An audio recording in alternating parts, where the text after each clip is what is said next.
Di video sebelumnya saya menjelaskan tentang kata kerja atau verbs dalam bahasa Inggris. Sekarang saya akan lanjutkan tentang noun atau kata benda.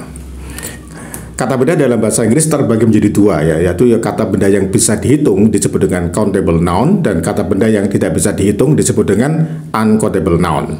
Oke, kita fokus dulu ke kata benda yang bisa dihitung, countable noun.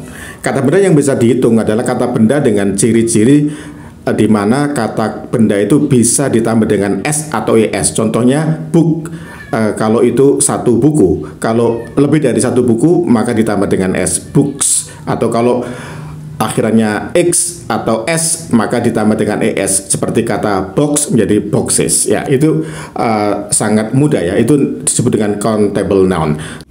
Kemudian yang kedua ada kata benda yang disebut dengan uncountable noun atau tidak dapat dihitung. Misalnya air.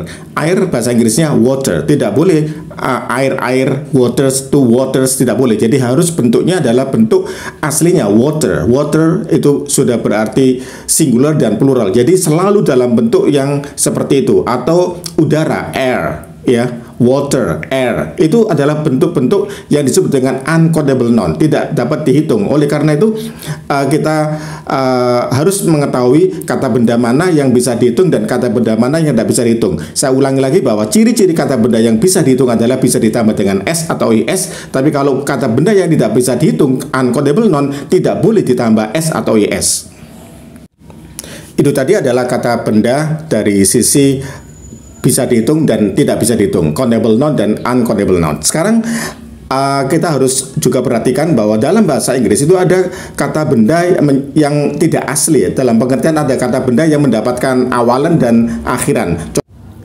Contohnya misalnya kata complete, completeness, explain, explanation. Kata-kata ini ada yang berangkat dari kata kerja. Complete itu artinya menyelesaikan atau menyempurnakan. Ya, untuk menjadi kata benda penyempurnaan menjadi completeness. Kemudian explain, explanation. Dari kata explain, explanation. Kita harus tahu tentang tambahan-tambahan atau akhiran yang ada di dalam kata benda yang dibentuk dari kata kerja.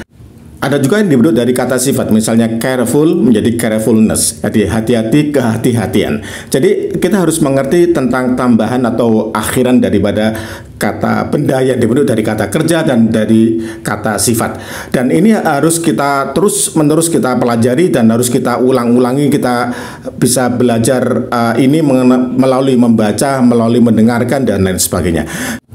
Kemudian mengenai kata benda, selain itu ada yang countable dan uncountable nouns, juga ada kata benda yang memiliki bentuk kata jamaknya atau bentuk jamaknya itu adalah bentuk yang tidak beraturan. Jadi ada kata benda yang beraturan dan ada kata benda yang tidak beraturan, dalam pengertian tidak ditambah dengan es atau s ya. Jadi contoh misalnya child, kita tidak bisa mengatakan child tapi children ya, children. Lain dengan kata house itu houses, box, boxes ya. Tapi kalau dalam kata child itu menjadi children. Jadi tidak bisa kita menggunakan child menjadi child, karena child ini termasuk yang irregular ya, atau yang kata benda yang harus dihafal gitu ya. Itu jumlahnya tidak banyak ya. Ada child menjadi children.